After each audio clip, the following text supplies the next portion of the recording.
বিসমিল্লাহির রহমানির রহিম। আজকে হচ্ছে 25শে এপ্রিল 2026। আমাদের Bangladesh bar council preliminary MCQ ব্যাচের সুনির্দিষ্ট প্রতিকায়নের ষষ্ঠ ক্লাস, এবং আজকে আমরা আলোচনা করব চুক্তি রদ বা রেসিশন অফ কন্ট্রাক্ট।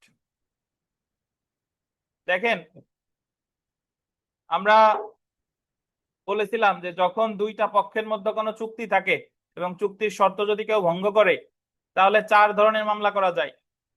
চুক্তি বলবৎকরণের মামলা করা যায় 12 ধারায়, চুক্তি রদের মামলা করা যায় 35 ধারায়, ক্ষতিপূরণের মামলা করা যায় 19 ধারায়, নিষেধাজ্ঞার মামলা করা যায় 54 ধারায়। তো আমরা 2 ধরনের মামলা করে ফেলেছি। মানে 12 ধারার মামলা কিভাবে করে, 19 ধারার মামলা করলে কি প্রতিকার পাওয়া যায়, এই দুইটা গত ক্লাসে আমরা পড়ছি। আজকে পড়বো আমরা চুক্তি রদ। চুক্তি রদ হলো যে যখন আপনার সাথে আরেকজনের একটা চুক্তি হয়েছে, চুক্তি হওয়ার পরে অন্যজন চুক্তির শর্ত ভঙ্গ করছে। ভঙ্গ করলে আপনি তারে দিয়া তার বিরুদ্ধে 12 ধারার মামলাও করেন নাই, ক্ষতিপূরণের মামলাও করেন নাই, কিন্তু চুক্তি রদের মামলা করছেন। কি জন্য? যে ও যেহেতু চুক্তির শর্ত ভঙ্গ করছে, ঠিক আছে, ওর সাথে আমি কোনো সম্পর্কই রাখবো না। আপনি যখন মানুষের উপর রাগ হন, রাগ হলো 2 প্রকার, মানে 2 প্রকার না, কয়েক প্রকারের আছে। রাগ যখন হন যে ও আমার সাথে এই করছে, থাপ্পড়েরটা দিলে তারে পাল্টা থাপ্পড়েরটা দেন নাকি। আর একটা হলো যে থাপ্পড় দিছে, তাহলে ওর সাথে কোনো যোগাযোগ আমি আর রাখবো না, ওর সাথে আর কোনো ক্ষতি করবো না, কিন্তু ওর সাথে আমার সকল যোগাযোগ শেষ। চুক্তি রক্ষা আছে অনেকটা সেরকম, যে ও আমার চুক্তি ভঙ্গ করছে, সো ওর সাথে আর আমি আর কোনো চুক্তি রাখবো না। ওরে দিয়ে আমি চুক্তির কাজও করাইতে চাই না, ওর কাছ থেকে আমি ক্ষতিপূরণও চাই না, কিন্তু ওর মতো থাক, ওর সাথে আমার সকল সম্পর্ক ছিন্ন। বুঝতে পেরেছেন? তো এই চুক্তি রদের মামলা করা যায় কখন? যখন একটা চুক্তি হচ্ছে বাতিলযোগ্য। কি বলেন? বাতিলযোগ্য। এখন একটা চুক্তি বাতিলযোগ্য, এটা আমি কিভাবে বুঝবো? হাউ? আপনারা যখন এলএলবি ফার্স্ট ইয়ারে, যারা জাতীয় বিশ্ববিদ্যালয়ের, তারা পড়েছেন প্রথম বর্ষে প্রিলিমিনারিতে, আর যারা অন্যান্য অনার্স মাস্টার অনার্স আছেন, তারা হয়তো ওই প্রথম দ্বিতীয় সেমিস্টারেই পড়ছেন law of contract. Law of কন্ট্রাক্টে আছে যে চুক্তি হচ্ছে 3 প্রকার: বৈধ চুক্তি, বাতিল চুক্তি, বাতিল যোগ্য। বাতিল যোগ্য। বৈধ চুক্তি মানে হলো ওই চুক্তিটার সবকিছু ঠিকঠাক আছে। অবৈধ চুক্তি মানে হলো ওই চুক্তির কিছুই ঠিক নাই, ওটা শুরু থেকেই বাতিল। আর বাতিল যোগ্য মানে হলো কি, যে এটা ত্রুটি আছে, বাট যে সংক্ষুব্ধ সে যদি চায় যে কোনো সময় এটা বাতিল করতে পারে। এখন বাতিলযোগ্য চুক্তি কোনগুলা? বাতিলযোগ্য চুক্তি হলো যদি আপনার ভুল বোঝানো হয়। ধরেন বলছে যে আমার সার কারখানায় বছরে 500 মণ সার উৎপাদিত হয়, তুমি এটা কিনো।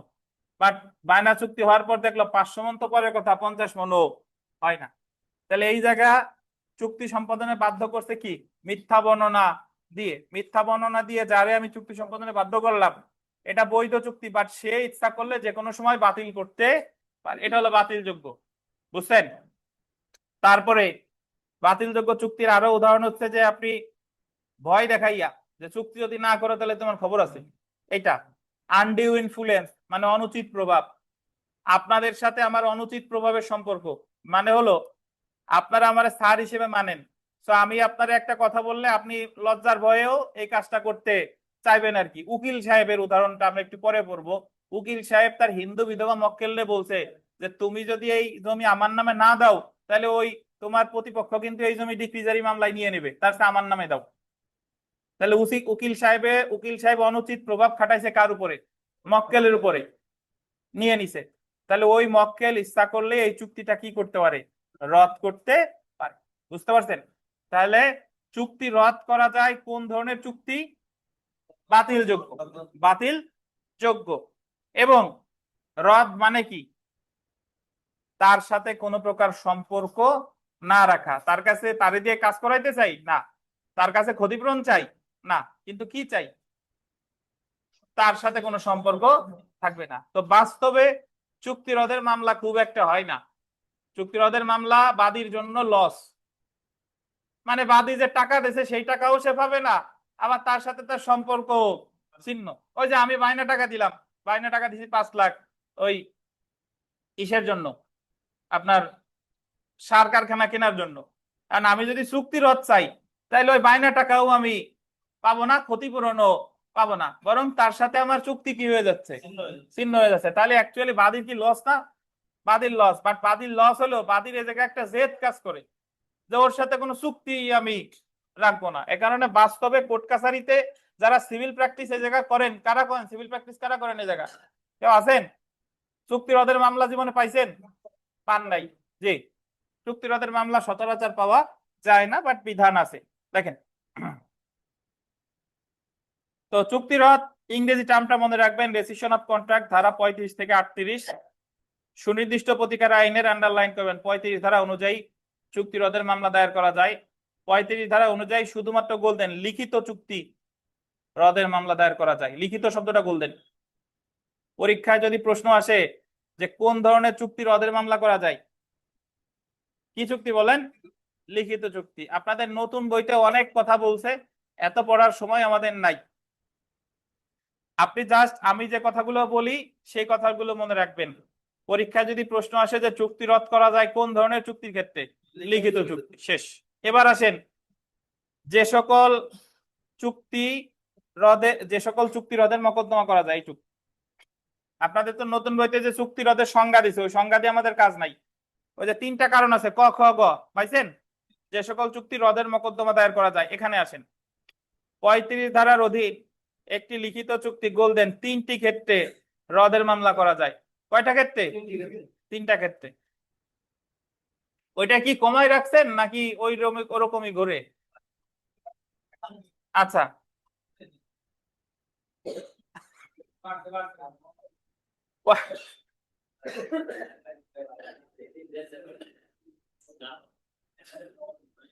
35 ধারার অধীন একটি লিখিত চুক্তি কয়টা ক্ষেত্রে? 3টা ক্ষেত্রে রদের মামলা করা যায়। প্রথমে দেখেন, যে ক্ষেত্রে চুক্তিটি আন্ডারলাইন করেন লিখিত এবং বাতিলযোগ্য, ভয়েডেবল। বাতিলযোগ্য মানে কি?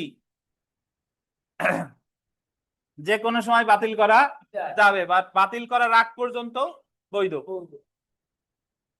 বৈধ না, বৈধ। দেখেন, বা বাদী কর্তৃক রদযোগ্য বা সমাপ্ত যোগ্য, টার্মিনেবল বাই দা প্লেইন্টিফ। অর্থাৎ বাতিলযোগ্য মানে হলো, আপনি মনে রাখবেন যে বাদী যতক্ষণ মনে চাচ্ছে এটা বৈধ, বাট বাদী যখন চাইবে এটা বাতিল করতে পারে। তাহলে আমরা ক নাম্বার অপশন থেকে জানলাম যে চুক্তি রদের মামলা করতে হলে চুক্তিটি অবশ্যই কি হতে হবে? লিখিত এবং বাতিল যোগ্য। বলেন তো 12 ধারার মামলা করতে হলে চুক্তিটা কি লিখিত হওয়া লাগবে কিনা?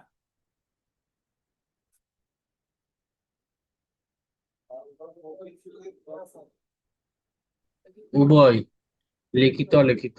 লিখিত হতেও পারে, নাও পারে। 12 ধারায় লিখিত হওয়া বাধ্যতামূলক না। 12 ধারার মামলা শুধু একটা ক্ষেত্রে লিখিত বাধ্যতামূলক, যে 21 ক স্থাবর সম্পত্তির বাইনে বিক্রয়। এটা ছাড়া বাইনে অন্যান্য লিখিত হতে পারে, মৌখিক হতে পারে, বাট চুক্তি রদের ক্ষেত্রে চুক্তি অবশ্যই কি লিখিত। আচ্ছা, এরপরে দেখেন, যে ক্ষেত্রে চুক্তিটি যে কারণে অবৈধ, আন্ডারলাইন করবেন, তা চুক্তি হতে স্পষ্ট প্রতীয়মান হয় না। মানে কি কারণে অবৈধ তা চুক্তি হতে বোঝা যাচ্ছে না, এবং যার জন্য বাদী অপেক্ষা বিবাদীকে বেশি দায়ী করা যায়, এবং এর জন্য বাদী অপেক্ষা কারে বেশি দায়ী করা যায়? বিবাদীরে বেশি দায়ী করা যায়। গ দেখেন, যে ক্ষেত্রে বিক্রয় বা লিজ চুক্তির সুনির্দিষ্ট প্রতিপালনের আদেশ দেওয়া হয়েছে এবং আদালত বিক্রেতা আছে না, বিক্রেতা বি টুক কেটে দেন, হবে ক্রেতা। এটা কি হবে? ক্রেতা। ক্রেতা বা লিজ গ্রহীতাকে যে অর্থ পরিশোধ করতে নির্দেশ দিয়েছে তা সে পরিশোধ করতে ব্যর্থ হয়েছে। এটার অর্থ কি? ধরেন 12 ধারার মামলা করছিল ক্রেতা, বিক্রেতা জমি বিক্রি করবে না, 12 ধারারে বলছে, 12 ধারার মামলা ক্রেতা করছে, আদালত বিক্রেতারে জমি বিক্রি করতে বাধ্য করছে। এখন ক্রেতারে বলছে যে তুমি তো বিক্রেতা জমি বিক্রি করবে, তাহলে বাদ বাকি টাকা দাও। বাদ বাকি টাকা তারে দিতে বলছে, কিন্তু ওই টাকা সে দেয় নাই। টাকা যদি ক্রেতা না দেয় তাহলে চুক্তি কি হয়ে যাবে? রদ হয়ে যাবে। বুঝছেন? এই যে আবার পড়ি, বিক্রয় বা লিজ চুক্তি সুনির্দিষ্ট প্রতিপালনের আদেশ দেওয়া হয়েছে। এবং আদালত ক্রেতা বা লিজ গ্রহীতাকে যে অর্থ পরিশোধ করতে নির্দেশ দিছে তাদের বলছে যে তুমি এই অর্থ পরিশোধ করলে বিক্রেতা তোমার দলিল করে দিবে, সে অর্থ পরিশোধ করতে কি হয়েছে, ব্যর্থ হয়েছে। বুঝতে পারছেন? তাহলে কি হয়ে যাবে, চুক্তি রদ। তাহলে 35 ধারায় কয়টা ক্ষেত্রে চুক্তি রদ হতে পারে, 3টা ক্ষেত্রে।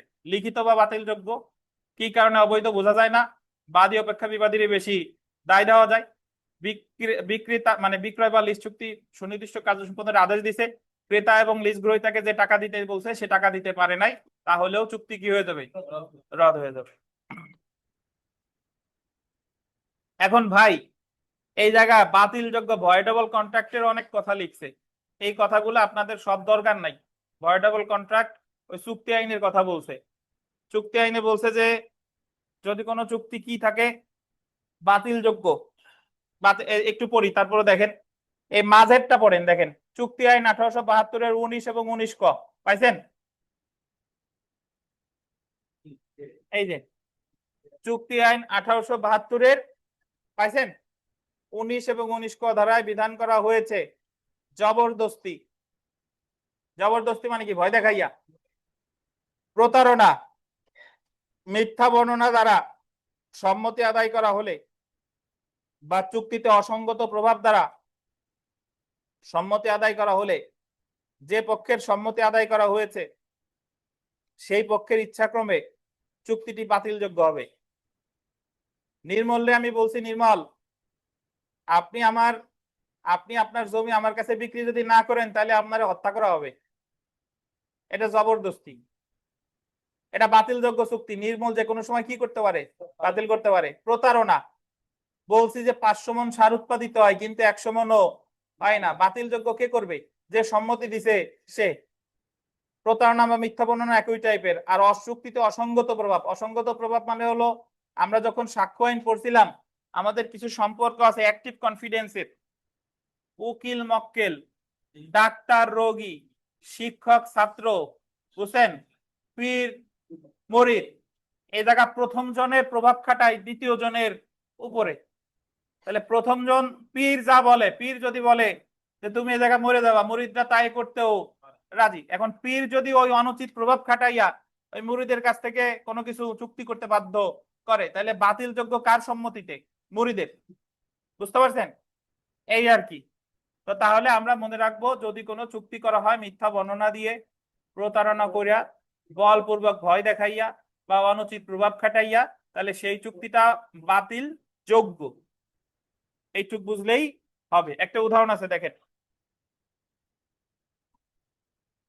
প্রতারণা করার অভিপ্রায় এ মিথ্যা বর্ণনা প্রদান করে যে তার কারখানায় বছরে 500 মণ সার প্রস্তুত করা হয় এবং বি কে উক্ত কারখানা ক্রয় করতে প্ররোচিত করে, চুক্তিটি বি এর ইচ্ছাক্রমে বাতিলযোগ্য হবে।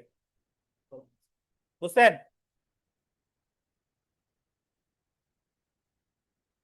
বুঝেন নাই বোধহয়। এ জায়গায় কয় মণ সার উৎপন্ন হয় বলছে, 500 মণ, কিন্তু পরে জানছে এই জায়গা তো আমাদের বইয়ের উদাহরণে সবসময় আপনার কমপ্লিট সম্পূর্ণ থাকে না, আপনার কিছু জিনিস নিজের বুঝতে হবে। 500 মণের কথা বলে বিক্রি করছে, বাট অ্যাকচুয়ালি দেখছে যে 500 মণ তো পরের কথা, 50 মণও হয় না, তাহলে বাতিল করতে পারবে কে, বি। তারপরে এখানে অবসানযোগ্য বা পরিসমাপ্তিযোগ্য চুক্তির কথা বলছে, এগুলা পড়তে যাব না, সরাসরি চলে আসেন যে চুক্তি রদের মামলা করতে পারে এই জায়গায় আসেন। পাইছেন? এই যে একেবারে নিচে, আর এই যে মাঝখানে ওগুলো পড়ার প্রয়োজন নাই। যে চুক্তি রদের মকদ্দমা দায়ের করতে পারে। চুক্তিতে স্বার্থ আছে এমন যে কোনো ব্যক্তি, any person interested in a contract, চুক্তি রদের মকদ্দমা দায়ের করতে পারে। সুতরাং বল দিবেন শুধুমাত্র চুক্তির পক্ষ ছাড়াও যে কোনো ব্যক্তি চুক্তিতে যার স্বার্থ আছে সে চুক্তি রদের মকদ্দমা দায়ের করতে পারে। সুতরাং চুক্তি রদের মকদ্দমার ক্ষেত্রে আন্ডারলাইন করেন, বাদীকে উক্ত চুক্তির পক্ষ হওয়ার প্রয়োজন নাই। 3টে স্টার দেন। আমি একটু বুঝাই তাহলে বুঝবেন।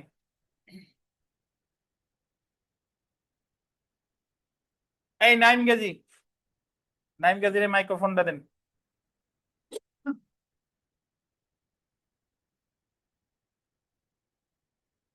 জি স্যার। আপনি যদি জমি বিক্রি করেন আর যে কিনবে, তাহলে আপনাদের দুইজনে কি বলে? ক্রেতা বিক্রেতা। যারা জিজ্ঞেস করবো সে বলবেন। আপনি বিক্রি করলে আপনি বিক্রেতা, আর যে কিনবে সে কি? ক্রেতা। ক্রেতা। তাহলে আপনাদের মধ্যে যদি বায়না চুক্তি হয়, এখন বলছে কি, চুক্তি রদের মামলায় চুক্তির পক্ষ তো আপনি একজন আর আর একজন, ক্রেতা বিক্রেতা পক্ষ, কিন্তু চুক্তি রদের মামলা যে চুক্তির পক্ষ না সেও পারে করতে। যারা পক্ষ তারা তো পারেই, যারা পক্ষ না তারাও পারে, যদি ওই চুক্তি দ্বারা সে ক্ষতিগ্রস্ত হয়। কিভাবে? আপনারা কয় ভাই বোন? 4 ভাই। 4 ভাই বোন।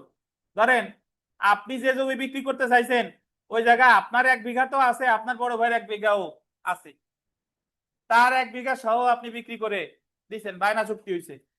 কিন্তু এই জায়গা বিক্রেতা চুক্তির পক্ষ একজন আপনি, আর একজন যে কিনতেছে সে, বড় ভাই কিন্তু পক্ষে নাই। তাহলে বড় ভাই এই জায়গা যখন জানবে যে নাইম গাজী আমার জমিও বিক্রি করে দিচ্ছে, বড় ভাই এই জায়গা কি করতে পারবে?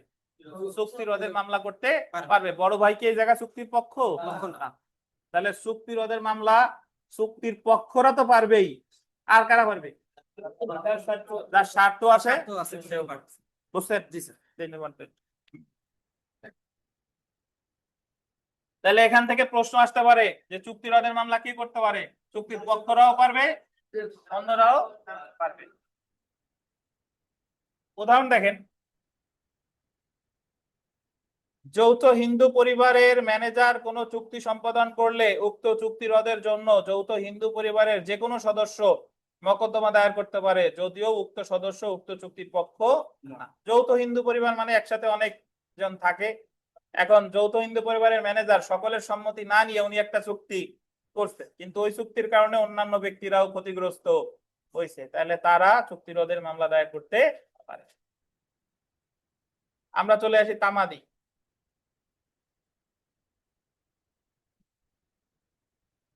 তামাদি আইন 1908 এর 114 অনুচ্ছেদ অনুযায়ী চুক্তি রদের বা প্রত্যাহারের মামলা দায়েরের তামাদি মেয়াদ 1 বছর। 114 তে কত বছর? 1 বছর। যে সকল বিষয় বাদীকে চুক্তি বাতিল করার অধিকার প্রদান করে সেইগুলো সম্পর্কে বাদী যখন প্রথমে অবগত হয় সেদিন থেকে 1 বছরের মধ্যে চুক্তি রদের বা প্রত্যাহারের মকদ্দমা দায়ের করতে হবে। একটু মনে রাখবেন, এই চুক্তি রদের মামলার তামাদি মেয়াদ ছিল আগে 3 বছর। কত বছর? 3 বছর। আবার 12 ধারার মামলার তামাদি মেয়াদও আগে ছিল 3 বছর, কিন্তু 2004 সালে তামাদি আইন সংশোধন করা হয়। তখন করা হয় যে 113 আর এবং 114 অনুচ্ছেদের যে মামলা 3 এর পরিবর্তে 1 বছরের মধ্যে করতে হবে। তাহলে চুক্তি রদের মামলার তামাদি মেয়াদ কত অনুচ্ছেদ? 114। কোর্ট ফি দেখেন, কোর্ট ফি চুক্তি রদের মকদ্দমায় অ্যাড ভ্যালোরাম কোর্ট ফি দিতে হবে। কি court fee? Ad valorem. Ad ভ্যালোরামের বাংলা, অ্যাড ভ্যালোরামের বাংলা কি? মূল্যানুপাতিক কোর্ট ফি। এখানে স্টার দিয়ে লেখেন যে 36 ধারা অনুসারে, যার লেখা আছে তার লেখার দরকার নাই। 36 ধারা অনুসারে, হ্যাঁ দরকার নাই। 36 ধারা অনুসারে শুধুমাত্র ভুলের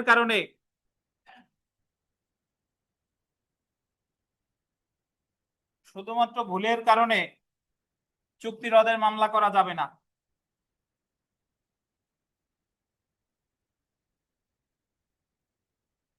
শুধুমাত্র ভুলের কারণে চুক্তি রদের মামলা করা যাবে না।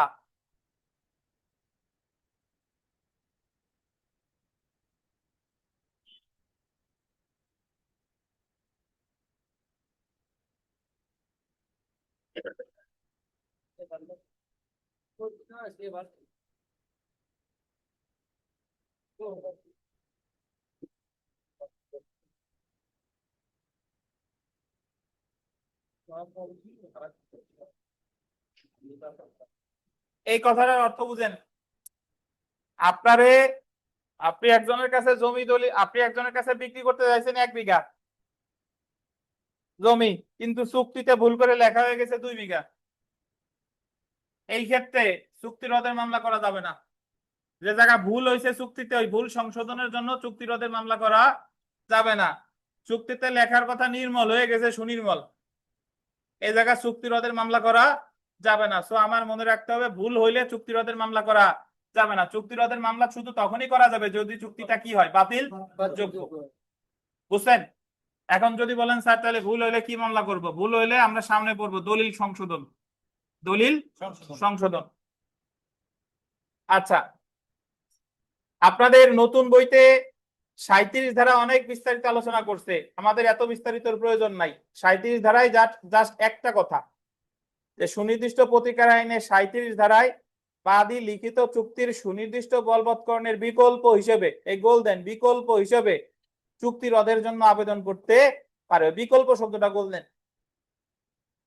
সুনির্দিষ্ট প্রতিকার আইনের 37 ধারায় বাদী লিখিত চুক্তি সুনির্দিষ্ট বলবৎকরণের কি হিসেবে, বিকল্প হিসেবে চুক্তি রদের জন্য আবেদন করতে পারেন। এই কথাটার অর্থ কি এইটুক জানলেই হবে, আর এত বিস্তারিত পড়বো না। বাদী মামলা করছে 12 ধারার, যে ওনার বিবাদীরে জমি বিক্রি করতে বাধ্য করেন, এটা স্থাবর সম্পত্তি, আমার ক্ষতি নির্ণয়ের কোনো মানদণ্ড নাই, তারে বিক্রি করতে বাধ্য করেন। যদি তারে বিক্রি করতে বাধ্য না করেন তাহলে তার সাথে আমার চুক্তিটা রদ করা হোক। তাহলে আপনি প্রথম প্রতিকার চাইছেন কত ধারায়? 12 ধারায়। যদি 12 ধারা আপনারে কি প্রতিকার না দেয় তাহলে আরেকটা বিকল্প প্রতিকার চাইছেন, কি চাইছেন?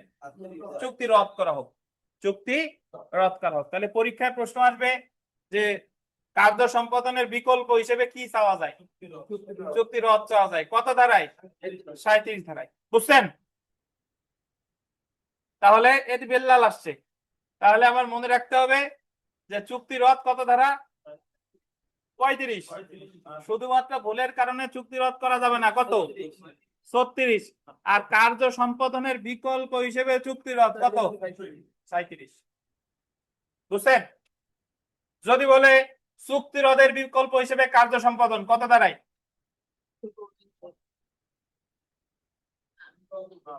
চুক্তি রদের বিকল্প হিসেবে কার্য সম্পাদন কত দাঁড়ায়? 12 দাঁড়াইছে কোন জায়গায় নাই। কার্য সম্পাদনের বিকল্প হিসেবে চুক্তি রদ আছে 37 ধারায়, কিন্তু চুক্তি রদের বিকল্প হিসেবে কার্য সম্পাদন কোথাও নাই। আচ্ছা, এখন দেখেন 38 ধারায়, নতুন বইতে অনেক আলোচনা আছে বাট এক কথায় সেরে দেবো। 38 ধারার অধীন আদালত চুক্তি রদ করে ক্ষতিপূরণ মঞ্জুর করতে পারে।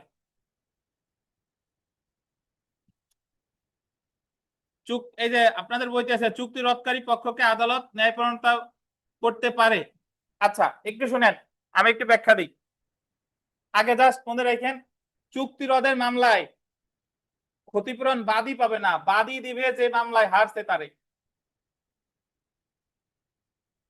গতকাল যে 19 ধারা আমরা পড়ছি না, 19 ধারায় মামলায় ক্ষতিপূরণ তো বাদী পায়, যে মামলা করছে সে পায়। আর চুক্তি রদের মামলায় যে মামলা করছে সে ক্ষতিপূরণ দিবে বিবাদী। যদি বলেন স্যার কেন কেন হলো, তার আগে আমরা একটা গল্প বলে নিই, গতকাল বলা হয়নি, যে আমাদের সুনির্দিষ্ট প্রতিকার আইনে 3টা ধারায় ক্ষতিপূরণ আছে, 19, 38 আর 41। 19, 38, 41, এই 3টা ধারা মনে রাখতে হবে। কার্য সম্পাদনের ক্ষেত্রে ক্ষতিপূরণ 19, চুক্তি রদের ক্ষেত্রে 38, আর সামনে গিয়ে পড়বো দলিল বাতিলের ক্ষেত্রে 41। এর মধ্যে 19 ধারাটা একরকম, আর 38 আর 41 একরকম। 19 ধারায় যে মামলা করে সে পায় ক্ষতিপূরণ, আর 38 আর 41-এ যে মামলা করে সে দেয় ক্ষতিপূরণ বিবাদীকে। আচ্ছা, একটু শুনেন, আমাদের আরিফ সাহেব, কবলু সাহেবরে চেনেন? এই 19, 38, 41 যখন পড়াই ওনার একটা গল্প আছে, এটা বলি যাতে আপনারা মনে না, এই 3টা ধারা যাতে মনে থাকে। আরিফ সাহেব যখন এই 3টা ধারা পড়াচ্ছিলাম, উনি হাসতেছে, উনি খুব মজার মানুষ, সব সময় হাসে। হাসে বলতে আবার বোকা শোকা পাওয়া যাবে না। ওনার যখন এই লিখিত রিভিউতে রেজাল্ট আসছে তখনও ওনার মাঝে আমি বেশি উচ্ছ্বাস দেখি নাই। আবার এই জায়গায় ভাইবার প্রিপারেশন নিতে নিতে রিভিউ রেজাল্ট বাতিল হয়ে গেছে, তখন ওনার মধ্যে হতাশা আমি দেখি নাই। মানে সে খুবই প্রাণোচ্ছল একজন মানুষ। সে বলতেছে, স্যার এই 3টা ধারা তো আমার জীবনের সাথে মিলে যায়। কিভাবে মিলে যায়? বলতেছে যে আমি যখন বিবাহ করি তখন আমার ওয়াইফের বয়স হচ্ছে 19 আর আমার বয়স হচ্ছে 38, আর আমার যখন প্রথম বাচ্চা হয় তখন আমার বয়স 41। তো তাহলে এই হলো 19, 38 আর 41। তো এর মধ্যে আরো মনে রাখার সূত্র এর আগে কখনো বলি নাই। ওই যে বলছি 19 একরকম আর 38 আর 41 একরকম। 38 উনিও পুরুষ, ওনার প্রথম সন্তান পুরুষ। আর 38 আর 41 দুইটাই পুরুষ, এই দুইটার ক্ষতিপূরণ একরকম। আর ওনার ওয়াইফের বয়স 19, ওয়াইফ তো মহিলা, তাহলে এই হচ্ছে আর এক ক্ষতিপূরণ। আচ্ছা, তাহলে এখন পান করলাম মেইন যে বিষয়টা, এটা মনে রাখবেন যে 38 ধারার যে ক্ষতিপূরণ, যে চুক্তির অর্ডার ডিক্রি পাইছে সে দেবে ক্ষতিপূরণ বিবাদীকে। এখন বলতে পারেন যে স্যার কেন মামলায় হেরে সে কেন ক্ষতিপূরণ পাবে? এটা হচ্ছে বিশেষ পরিস্থিতিতে। কিভাবে? আমি আপনাদের একটা উদাহরণ যদি এইভাবে দেই, যে ধরেন নির্মল একটা জমি বিক্রি করতেছে, ওই জমির উপর দিয়ে সকলের হাঁটার অধিকার আছে। মানে সকল মানুষ ধরেন 20 বছর ধরে হাঁটতেছে, আমরা জানি 20 বছর ধরে হাঁটলে কি অর্জিত হয়? সুখাধিকার অর্জিত হয়। এখন নির্মল ওই জমিটা বিক্রি করে দিছে ফেরদৌসের কাছে, এবং ফেরদৌস ওই জায়গা ধরেন প্রাচীর দিয়ে ঘিরে একটা ফ্যাক্টরি দিবে। তাহলে এই চুক্তির এক পক্ষ নির্মল, আর এক পক্ষ কি? ফেরদৌস। এখন এই চুক্তি যদি বাস্তবায়িত হয় তাহলে জনসাধারণ ওই জমির উপর দিয়ে যারা হাঁটাহাঁটি করে তারা কি হাঁটাহাঁটি করতে পারবে? পারবে না। এখন ওনাদের দুইজনের মধ্যে চুক্তি হয়েছে, জনসাধারণ চুক্তি রদের মামলা করে দিছে। বলেন তো চুক্তি রদের মামলা করতে পারবে কিনা? পারবে স্যার। চুক্তি যদি স্বার্থ থাকে অবশ্যই চুক্তি রদের মামলা করতে পারবে। এখন জনসাধারণ বলতেছে যে ইওর অনার, এই জমির উপর দিয়ে যদি আমাদের হাঁটতে না দেওয়া হয় তাহলে আমাদের 10 কিলোমিটার ঘুরে আসা লাগে। তো ওনাদের দুইজনের মধ্যে চুক্তি রদ করা হোক। এখন আদালত বলবে যে ওনাদের দুইজনের তো কোনো দোষ নাই, তারা তাদের জমি বেচা কিনা করতেছে। আচ্ছা, রদ তাহলে করা যেতে পারে। তাহলে আপনি ওই দুইজনের ক্ষতিপূরণ দিয়ে দিবেন। চুক্তি রদ চাইছে কে? জনগণ। তাহলে তারা যদি পায় ডিক্রি, তারা ক্ষতিপূরণ দিবে কারে? এই দুইজনে। কারণ তাদের দুইজনের মধ্যে একটা কি চুক্তি ছিল? বৈধ চুক্তি ছিল। তারা তো ক্ষতিগ্রস্ত হচ্ছে। সো আপনি যদি এত লাখ টাকা ক্ষতিপূরণ দিয়ে দেন তাহলে চুক্তি রদ করা যেতে পারে। বুঝছেন? এই কারণে চুক্তি রদের মামলায় যিনি ডিক্রি পাইছে তিনি ক্ষতিপূরণ দিবে কারে? অপর পক্ষে। সব পরিস্থিতিতে না, সব পরিস্থিতিতে না, বিশেষ পরিস্থিতি। এবং চুক্তি রদের মামলায় কখনো বাদী ক্ষতিপূরণ পাবে না। খেয়াল করেন, 12 ধারা মামলায় পায়, কিন্তু চুক্তি রদের মামলায় বাদী বরং ক্ষতিপূরণ দেয় কারে? আরেকজন। তাহলে শুধু চুক্তি রদ কত ধারা? 35। ভুলের কারণে চুক্তি রদ করা যাবে না 36। কার্য সম্পাদনের বিকল্প হিসেবে চুক্তি রদ কত? 37। চুক্তি রদের মামলায় ক্ষতিপূরণ বাদী দেবে বিবাদীরে কত? 38। বুঝছেন? এবার আপনাদের কে কোথায় বুঝেন না আমার একটু বলেন। এরা এই বইতে যে অত আলোচনা আছে এত পড়া লাগবে না। 38-এ জাস্ট লিখে রাখেন যে বাদী ক্ষতিপূরণ দিবে বিবাদীরে, শেষ। বাদী ক্ষতিপূরণ দিবে কারে? বিবাদীরে।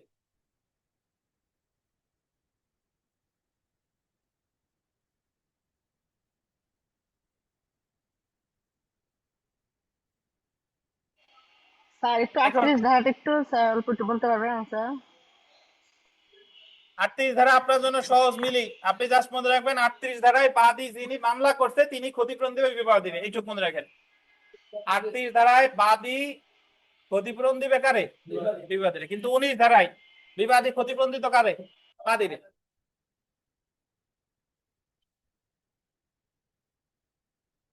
নির্মল,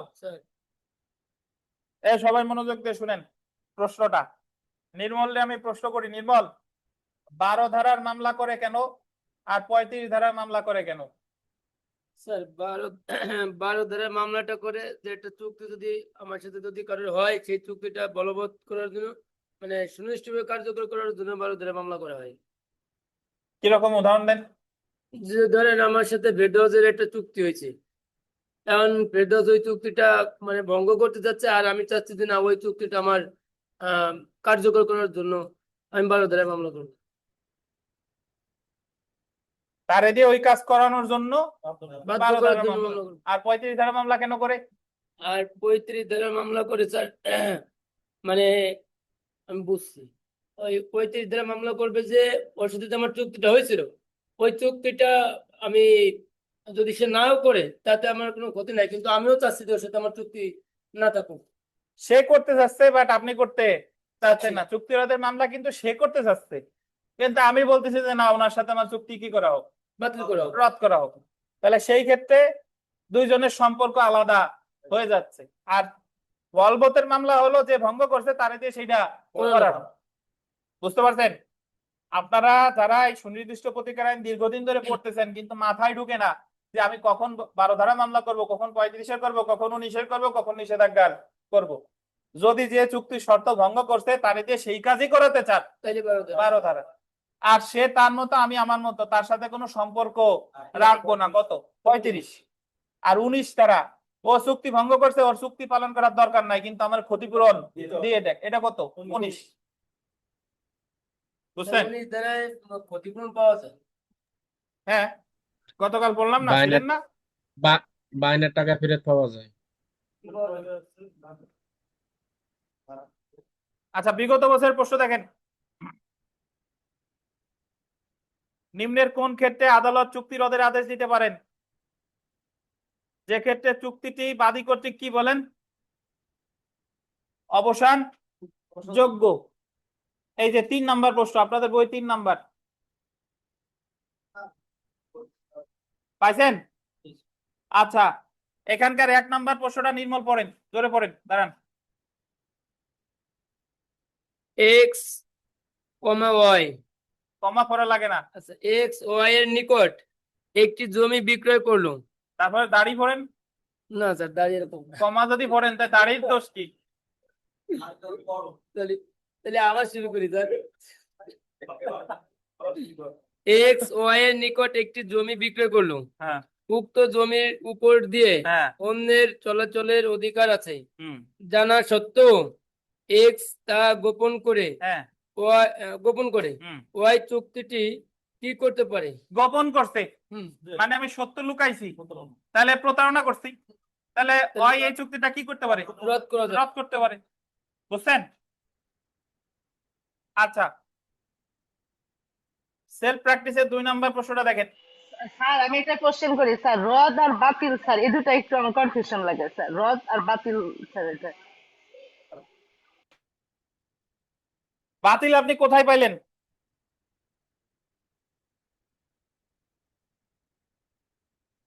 শুনেন, আপাতত মনে রাখবেন, আপনারা পরীক্ষা যিনি প্রশ্ন করেন, প্রশ্নকর্তা আপনাদের মন নিয়ে খেলা করে। ইংরেজি রেসিশন অফ কন্ট্রাক্ট, বাংলায় কখনো চুক্তি রদ বলে, কখনো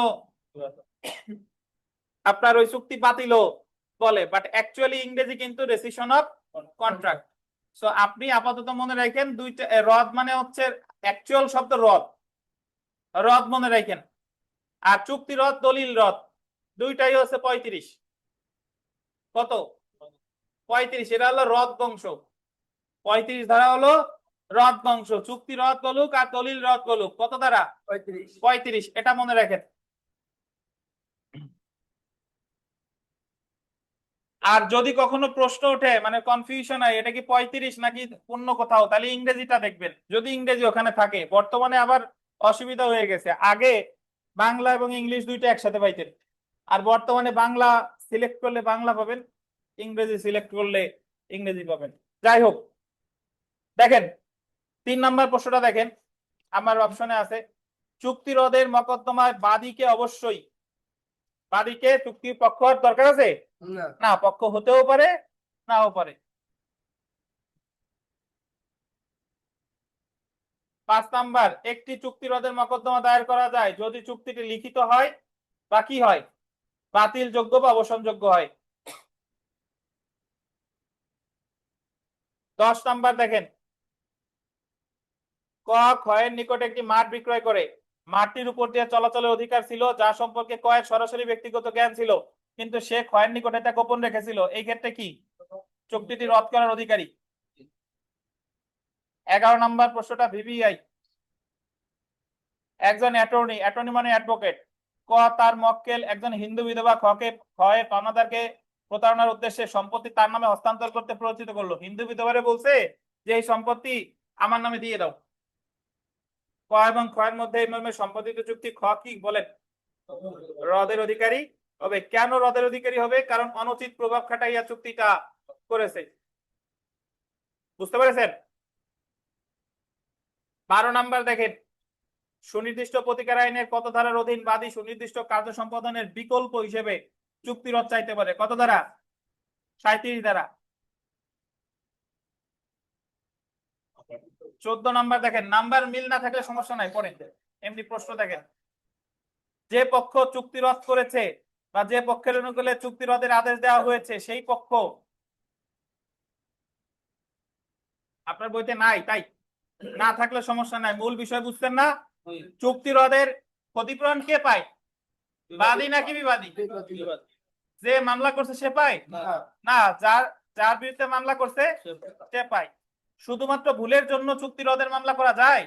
যায় না। কত দ্বারা? এইটুকু বুঝলেই হবে, আর দরকার নাই।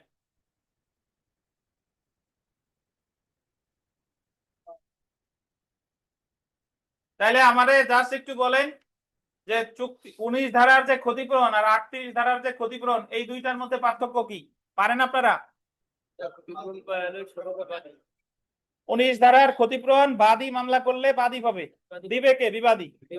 আর 38 ধারার ক্ষতিপূরণ বাদী মামলা করছে, বাদী দিবে কারে? বিবাদী। কোন আপত্তি আছে আপনাদের যে বাদী কেন দেবে? বাদী কেন দিবে এটা বিশেষ পরিস্থিতি কিন্তু ওই যে ব্যাখ্যা করছি। কোন প্রশ্ন বলেন? যতটুকু পড়াইছি 1 মার্ক পাবেন ইনশাল্লাহ।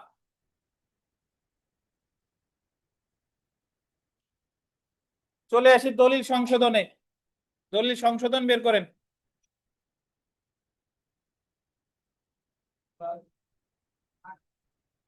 একত্রিশ থেকে 34 দলিল সংশোধন বের করেন। আরে কোথায় যান? এর আগে আগে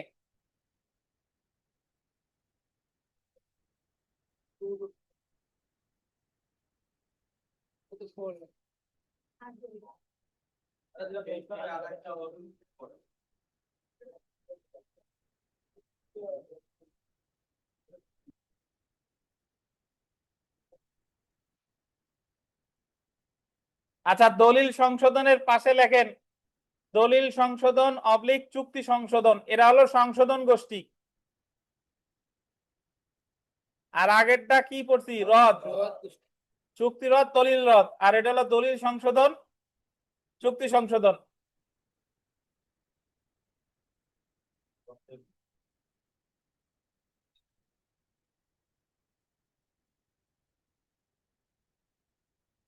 রেকটিফিকেশন অফ ইনস্ট্রুমেন্ট ধারা 31 থেকে 34। কত থেকে কত বলেন? একটু আগে 36 ধারায় আমরা পড়ছি যে ভুলের কারণে চুক্তি রদ করা যায় না। তাহলে ভুলের কারণে কি করা যায়?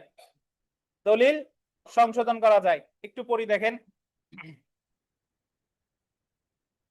দলিল সংশোধন অর্থ হলো দলিলের পক্ষসমূহের দলিল সম্পাদনের প্রকৃত উদ্দেশ্য কার্যকর করতে কোন দলিলের ভুল সংশোধন করা।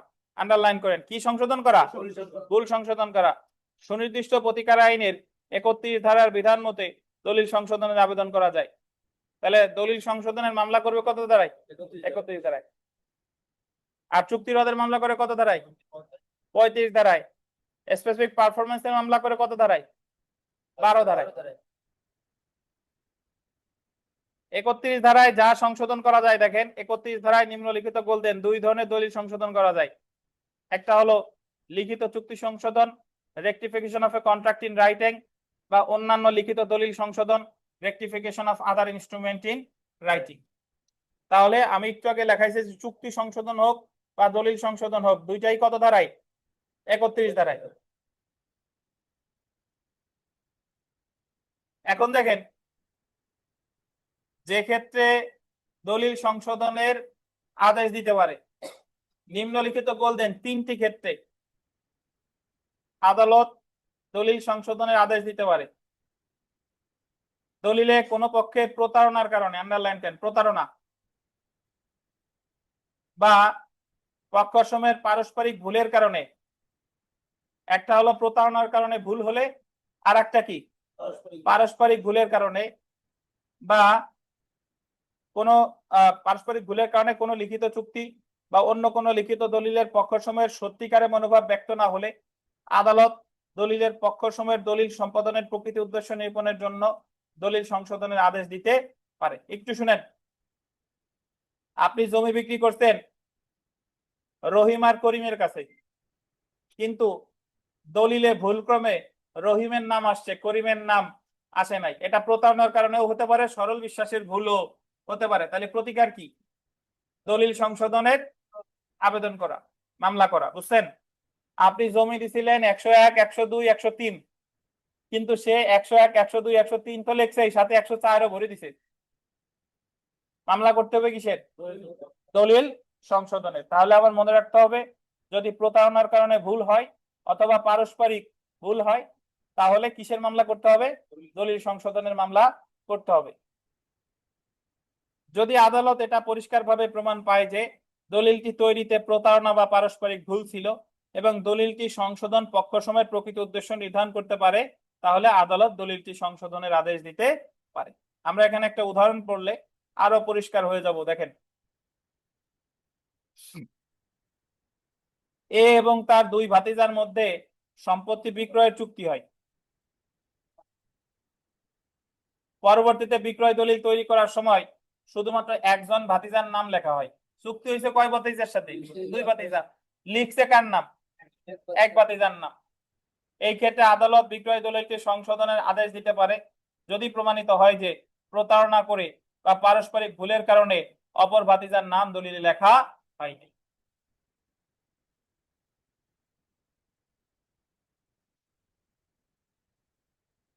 দলিলে কোনো ভুল নাই, কিন্তু প্রতারণা করে আমি দলিল করতে বাধ্য করছি। আমি বলছি যে আমার জমি জীবনেও পানিতে তলায় না, এই কথা বলে তারে বাধ্য করছি। তাহলে কি মামলা করবে? চুক্তি রদ, দলিল সংশোধন না, চুক্তি রদ। ওই যে তার ভুল বুঝায় চুক্তি করাইছি। আর যদি আমি বিক্রি করছিলাম 10%, কিন্তু দলিলে প্রতারণা করে লিখছি 5%, তাহলে দলিল সংশোধন। বুঝছেন? কারণ প্রতারণা থাকলেই আবার চুক্তি রদ দাগায়েন না। আমার দুইটার ফলাফল বুঝেন। আমারে টোটাল জিনিসটা নিয়ে ভুল বুঝাই আমারে চুক্তি করাইছে, তাইলে হলো চুক্তি রদ। কিন্তু আমি তো কিনছি 10 বিঘা, সিস্টেমে ওই জায়গায় লেখছে 5 বিঘা। আমি চুক্তি রদ যদি চাই, তাহলে তো আমি আর কিনতে পারতেছি না। আমি তো আমার 5 বিঘা, আমি 10 বিঘাই চাই। তাহলে আমি কিসের আবেদন করবো? দলিল সংশোধন। বেশি লেখা হইলে, ধন্যবাদ, ভালো প্রশ্ন করছেন। বেশি লেখা হইলে সংক্ষুব্ধ কে হতো বলেন? কম লেখা হইলে সংক্ষুব্ধ একজন, বেশি লেখা হইলে সংক্ষুব্ধ আর একজন। যে সংক্ষুব্ধ সে দলিল সংশোধনের মামলা করবে। যদি বেশি লেখা হয় তাহলে সংক্ষুব্ধ বিক্রেতা, আর যদি কম লেখা হয় তাহলে সংক্ষুব্ধ কে? ক্রেতা। যে সংক্ষুব্ধ সে কিসের মামলা করবে? দলিল সংশোধন। উভয়ের প্রতিকারী সংশোধন। জি।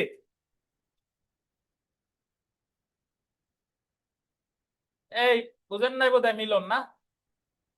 বোঝেন নাই না বসছেন কোনটা? আখিনুর কো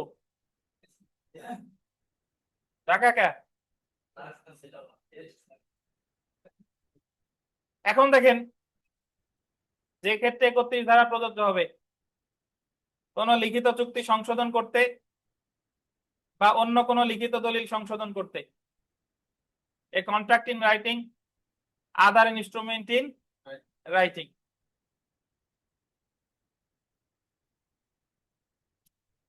এখন আমরা চলে আসি, যে দলিল সংশোধনের মকদ্দমা দায়ের করতে পারে। Locus standi to bring the suit. Locus standi শব্দটা বলতেন। লোকাস স্ট্যান্ডি কথার অর্থ হলো যিনি মামলা করতে পারে, মামলা করার অধিকার যার আছে। দেখেন, একটু আগে যেটা পড়ছি, চুক্তি রদের মামলা করার অধিকার কার আছে?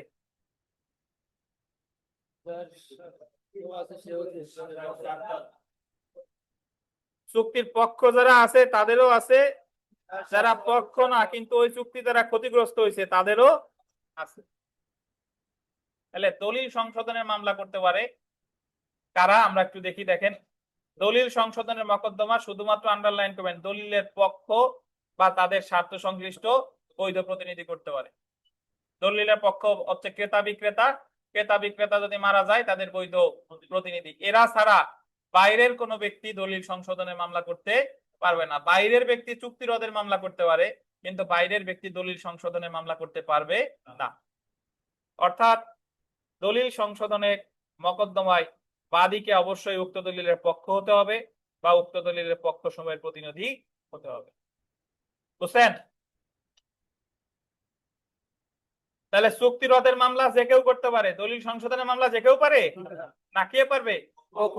দলিলের পক্ষ বা তাদের বৈধ প্রতিনিধি। যা প্রমাণ করতে হবে, দেখেন, দলিল সংশোধনের মকদ্দমার ক্ষেত্রে বাদীকে প্রমাণ করতে হবে যে দলিল সম্পাদনের ক্ষেত্রে প্রতারণা বা পারস্পরিক ভুল ছিল। দেখাইতে হবে যে দলিল সম্পাদনে কি ছিল, হয় প্রতারণা ছিল বা পারস্পরিক ভুল ছিল। আমরা চলে আসি তামাদি মেয়াদ। দলিল সংশোধনের মকদ্দমা দায়েরের তামাদি মেয়াদ বলতেন 3 বছর। কতদিন? 3 বছর। যে দিন হতে বাদী দলিলের ভুল বা প্রতারণার বিষয়টি জানতে পারে সেদিন থেকে 3 বছরের মধ্যে মামলা করতে হবে। তামাদি আইনের 95 আর কত? 96। 95 দিয়ে লেখেন প্রতারণা, 95 হাইপেন দিয়ে লেখেন প্রতারণা, 96 হাইপেন দিয়ে লেখেন ভুল।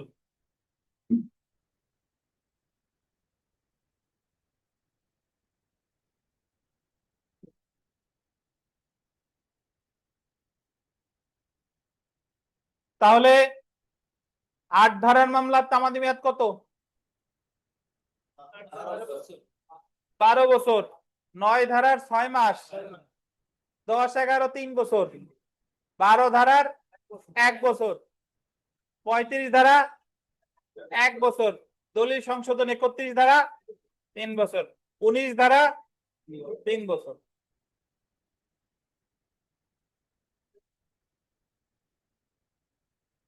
তাহলে তামাদি মেয়াদ যদি মনে করেন 95-তে বলছে প্রতারণা, 96-তে কি বলেন? ভুল। আমরা জেনে রাখা ভালো। দেখি, দলিল সংশোধনের আদেশ দেওয়া বা না দেওয়া আদালতের বিবেচনামূলক ক্ষমতা বা ডিসক্রিশনারি পাওয়ার।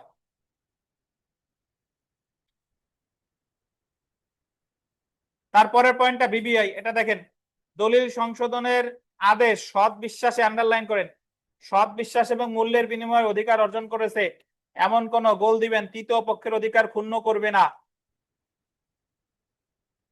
অর্থাৎ আদালত দলিল সংশোধনের আদেশ দিবে না যে ক্ষেত্রে সৎ বিশ্বাসে এবং মূল্যের বিনিময়ে অধিকার অর্জন করেছে এমন কোন তৃতীয় পক্ষের অধিকার ক্ষুণ্ণ করে। বুঝছেন না? কি বলেন? তো বোঝার কথা। বোঝেন নাই? না বোঝাই স্বাভাবিক। আমি একটা উদাহরণ দিই তাহলে বুঝবেন। ধরেন এ জায়গা বলছে যে দলিল সংশোধন কইরা সৎ বিশ্বাসে যদি কেউ কোনো কিছু কিনে, দলিল সংশোধনের মাধ্যমে তার অধিকার পূর্ণ করা যাবে না। কিভাবে? ধরেন নির্মলের জ্যাঠা নির্মলের কাছে 101 দাগের জমি বিক্রি করছে। কয় দাগের? 101 দাগের। এখন জ্যাঠা নিরক্ষর, নির্মল এই যে লতে পরে কোর্ট কাছারিতে আসে, এ তো চালাক হয়ে গেছে, চালাক চতুর। নির্মল করছে কি, দলিলে লেখছে 101, 102, 103। ওই বাকি যে এক্সট্রা যে 2 ভাগ লেখছে, ওই 2 ভাগের মালিক ও নির্মলের জ্যাঠা। তাহলে জ্যাঠা বিক্রি করছে কয় ভাগ? 101। আর নির্মল লিখছে কত? 101 তো লিখছে, 102 আর 3ও লিখছে। এইটুকু বুঝছেন না? কেনার পরে, মানে এটা করার পরে জ্যাঠা তো এখনো কিছু টের পাই নাই। নির্মল করছে কি, তার শ্যালককে 102 দাগের জমি দান করছে। বলছে যে তোমারে তো কিছু দিতে পারি নাই শালা, নাও এই জমি তোমার 102 দাগের জমি তোমারে দিয়ে দিলাম, দান করলাম। আর শালারে তো সব ফ্রি দেওয়া যায় না। 103 দাগের জমি ধরেন বিমল সাহেবের কাছে বিক্রি করছে, তাহলে বিক্রি করছিল, নির্মল কিনছিল কয় ভাগ? 1 ভাগ। লিখে নিছে কয় ভাগ? 3 ভাগ। এর ভিতরে এক্সট্রা যে 2 ভাগ, 1 ভাগ একজনটা কি করছে? দান করছে, আর 1 ভাগ কি করছে? বিক্রি করছে। এইটুক তো বুঝছেন। এখন নির্মলের শ্যালক আর বিমল সাহেব ওনরা 102 আর 103 ভাগের জমি দখলের জন্য ওই জমির কাছে গেছে। যাওয়ার পরে জমির আশেপাশের লোকজন বলতেছে যে আপনারা কারা? এই জমি তো নির্মলের জ্যাঠার। তো নির্মলের শ্যালক বলতেছে যে আমরা কারা পরে বুঝবান, এই যে কি দুলোভাই জমি দিয়েছে আমারে, এই যে। আর বিমল সাহেব বলতেছে যে আমি কষ্ট করে কামাই করছি, টাকা দিয়ে কেনা। এই যে ওই লোকজন গিয়ে নির্মলের জ্যাঠারে বলে দিছে, এই আপনি তো বিক্রি করছেন 101 দাগ, কিন্তু ওই 2 জমিতে ওই রাগে সেকেন্ড। তো যখন নির্মলের জ্যাঠা আসলো জমির কাছে, তখন ইন্দ্রাই যে কাগজপত্র দেখাচ্ছে, দেখেন আপনি এই বুড়ো বয়সে এখন বাটপারি করেন না, আপনি তো নির্মলের কাছে 3 ভাগে বিক্রি করছেন, আর এখন বলতেছেন 1 ভাগের কথা। বাট অ্যাকচুয়ালি উনি বিক্রি করছে কয় ভাগ? 1 ভাগ। তাহলে উনি ওনার কাছ থেকে তো প্রতারণা কইরা জমি লিখে নিয়ে গেছে। এখন উনি যখন এটা জানতে পারলেন, ওনার প্রতিকার কি? দলিল সংশোধনের মামলা করা। আমার উদাহরণ কি বুঝতেন? এখন এখনো শেষ হয় নাই। দলিল সংশোধনের মামলা করছে এবং আদালত দেখলো যে নির্মল যে 2 ভাগ এক্সট্রা নিছে, যেটা দান করছে, দানেরটা ফেরত আনিয়া জ্যাঠারে দিবে। কিন্তু যেটা বিমল সাহেব কিনছে, বিমল সাহেব তো সরল বিশ্বাসে কিনছে। বিমল সাহেব তো আর নির্মলের চাতুরি জানে না, জানে? নির্মলের এই প্রতারণার কথা তো আর উনি জানে না। বিমল সাহেব তো সরল বিশ্বাসে মূল্যের বিনিময়ে কিনছে। আদালত ওই 103 দাগের জমি বিমল সাহেবের কাছ থেকে ফেরত আনতে পারবে না, কারণ তিনি সরল বিশ্বাসে মূল্যের বিনিময়ে কিনেছে। তাহলে জ্যাঠার প্রতিকার কি? জ্যাঠার প্রতিকার হলো ওই 102 দাগ তো ফেরত আনিয়ে দিছে, ওটা তো দান করছিল। আর 103 দাগের জন্য নির্মলরে বলবে যে এত টাকা তুমি তোমার জ্যাঠারে ক্ষতিপূরণ। বুঝছেন? এবারে এই লাইন পড়েন, এবার বুঝবেন। মাইন্ড করলেন নাকি আবার? আচ্ছা আচ্ছা দেখেন, দলিল সংশোধনের আদেশ সৎ বিশ্বাসে বা মূল্যের বিনিময়ে অধিকার অর্জন করেছে এমন কোন তৃতীয় পক্ষের অধিকার ক্ষুণ্ণ করবে না। সৎ বিশ্বাসে কিনছে কে? বিমল সাহেব না? অর্থাৎ আদালত দলিল সংশোধনের আদেশ দিবে না যে ক্ষেত্রে সৎ বিশ্বাসে এবং মূল্যের বিনিময়ে অধিকার অর্জন করেছে এমন কোন তৃতীয় পক্ষের অধিকার ক্ষুণ্ণ করে। বাট শালার কাছ থেকে কিন্তু আনতে পারবে, কারণ সে তো সৎ বিশ্বাসে নেই, মূল্যের বিনিময় না, তারা কি করছিল? দান করছিল। তারপরে দেখেন,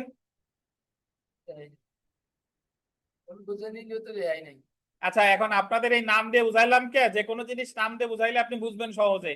আমি যদি ক খ গ ঘ দিয়ে বুঝাই, এত সহজে আপনার মাথার ভিতরে ঢুকবে না। 34 ধারা অনুযায়ী একটি দলিল সংশোধনের মকদ্দমায় আদালত দলিল সংশোধনের আদেশ প্রদান করার পরে সংশোধিত বিষয়টি সুনির্দিষ্টভাবে আদালতের মাধ্যমে কার্যকর করা যেতে পারে। এটা হলো এরকম যে আপনি তো দলিল সংশোধনের আদেশ দিছে, আদেশ দেওয়ার পরে ওই দলিলের দখল টকল যা আছে সবকিছু শালার কাছ থেকে ফেরত আনি দেবে কারে? জ্যাঠারে।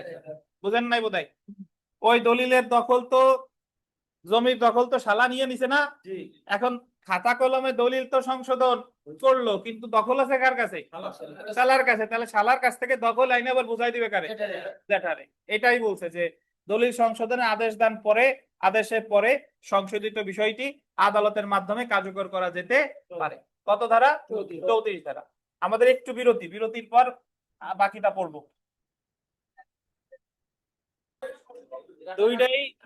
দুইটাই যদি বিক্রি করে, যারা কিনছে তারা যদি সরল বিশ্বাসে কিনছে, প্রশ্ন হলো আপনারা প্রশ্ন করেছেন স্যার শালারে দান না করিয়া শালার কাছেও বিক্রি করলো, বিমল সাহেবের কাছেও বিক্রি করলো, দুইজনই যদি সরল বিশ্বাসে কিনে তাইলে দুইজনের কাছ থেকে আনা যাবে না। বুঝছেন? আবার দুইজনই যদি জেনে শুনে কিনে, যে নির্মল এই প্রতারণা করছে, জেনে শুনে কিনে, তাহলে আবার তাদের কাছ থেকে আনা যাবে।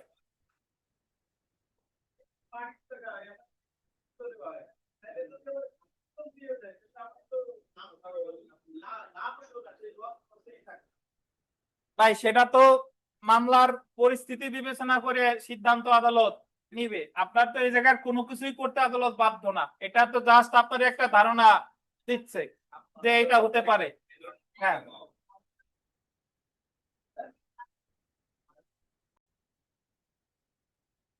তো তাহলে দেখেন আহ, দলিল সংশোধনের মামলা করে 31 ধারায়, এবং আপনি মনে রাখবেন দলিল সংশোধন হোক আর চুক্তি সংশোধন হোক দুইটাই 31 ধারা, এবং দলিল সংশোধনের আদেশ প্রদান করার পরে এটা আদালতের মাধ্যমে সুনির্দিষ্টভাবে কার্যকর করা যাবে। এটা কত?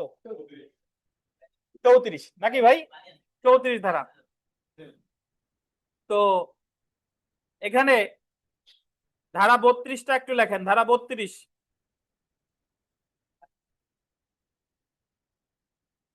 যার লেখা আছে সে আর লেখেন না, বাট নতুন যারা তারা লেখেন যে ধারা 32 দিয়ে লেখেন পক্ষ সময়ের অভিপ্রায়।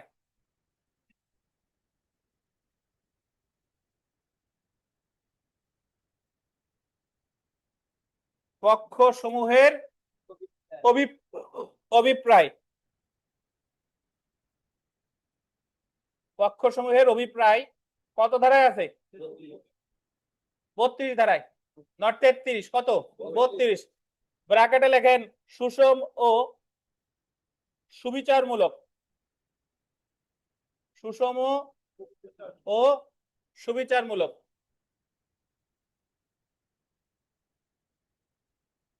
লিখছেন?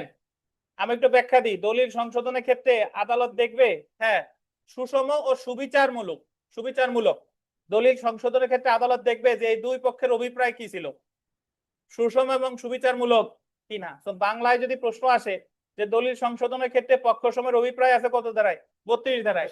কি অভিপ্রায় থাকলে দলিল সংশোধনের আদেশ দিতে পারে? সুষম ও সুবিচারমূলক। কত ধারায় বলছে? 32 ধারায়। বুঝতে পেরেছেন? ধারা 33টা লেখেন, সংশোধনের মূলনীতি সমূহ,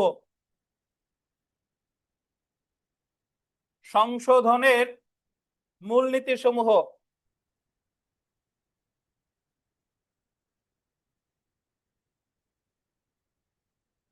সংশোধনের মূলনীতি সমূহ কত ধারা? 33। ইংরেজিটা লেখেন principles, PRIN CI PLES, PRIN CI PLES, principles of rectification. Rectification বানান তো আছে, দেখে নেন। হ্যাঁ দিলীপ সাহেব, ওয়ালাইকুম আসসালাম, জি বলেন। তো তাহলে যদি আপনাকে বলে যে দলিল সংশোধনের মূলনীতি সমূহ কোথায় আছে? 33 ধারা, প্রিন্সিপালস অফ রেকটিফিকেশন কত ধারায় আছে? 33 ধারায় আছে। তাহলে আমরা দলিল সংশোধনের মামলা 31 ধারায়, অভিপ্রায় 32 ধারায়, মূলনীতি সমূহ কত? 33 ধারায়। আর সংশোধনের পরে আদালতের মাধ্যমে সুনির্দিষ্টভাবে সেটা কার্যকর করা যেতে পারে কত ধারা? 34 ধারা। আমরা কিন্তু আজকে অনেকগুলো ধারা পড়ছি। দেখেন, চুক্তি রদের মামলা 35 ধারা, ভুলের কারণে চুক্তি রদের মামলা করা যাবে না 36, কার্য সম্পাদনের বিকল্প হিসেবে রদ কত? 37, চুক্তি রদের মামলায় ক্ষতিপূরণ কত? 38। তাহলে 31 থেকে 38 পর্যন্ত কিন্তু আমাদের পড়া শেষ। বুঝতে পেরেছেন? এর মধ্যে সরল বিশ্বাসে তৃতীয় পক্ষের অধিকারকে ক্ষুণ্ণ করবে না। তৃতীয় পক্ষের কোন ক্রেতা যদি কিনে থাকে, তৃতীয় পক্ষ কোন মামলায় বলছে? দলিল সংশোধন। বুঝছেন? আমরা বিগত বছরের প্রশ্ন যত আছে এগুলা ইনশাল্লাহ পারবেন। বিশেষ করে একেবারে সর্বশেষ প্রশ্নটা যদি এখানে একটু দেখি, যে একটি দলিল সংশোধিত হতে পারে শুধুমাত্র কার দ্বারা? আদালত দ্বারা না। এই তো ভুল করছেন। দলিল সংশোধন করবেটাকে? আদালত। যদি বলতে যে মামলা করতে পারে কারা, তাইলেও তো না পক্ষরা। বুঝছেন নির্মল সোনা? হ্যাঁ। তো এই জায়গা যত প্রশ্ন আছে কষ্ট করে পড়ে ফেলবেন, সব ইনশাল্লাহ পারবেন। এ হলো কথা।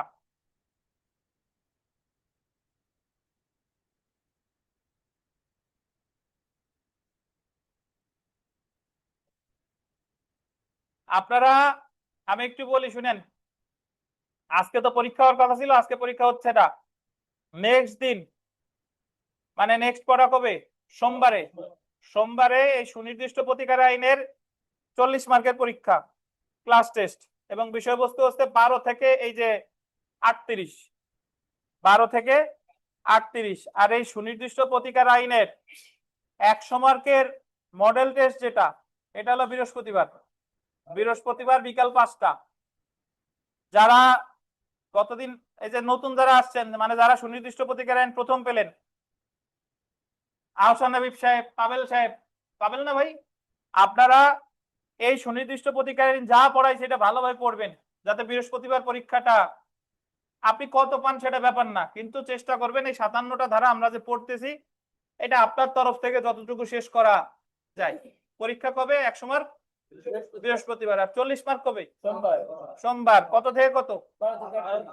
12 থেকে 38। আর সোমবারে ইনশাল্লাহ আমাদের এই এসআর এক শেষ হয়ে যাবে, বুঝতে পারছেন? সোমবারে শেষ হয়ে যাবে, মঙ্গলবার থেকে আমরা সাক্ষ্য আইন শুরু করব। তো যারা নতুন আসছেন চিন্তার কোনো কারণ নাই, আমরা খুব ভালোভাবে শেষ করতে পারবো। আর যেগুলো আপনারা পান নাই, যেরকম আপনার ফৌজদারি, দণ্ডবিধি, এগুলো আবার আমরা এটা শেষ হলে শুরু করব। তাহলে আপনার কিন্তু দিন দিন পড়া বাড়বে। তো আজকে একটু কমই পড়ি, আজকে এই পর্যন্তই। আসেন সোমবারে, আসেন সোমবারে এটা। আর পরীক্ষা আপাতত 2টা, সোমবারে একটা আর বৃহস্পতিবার একটা।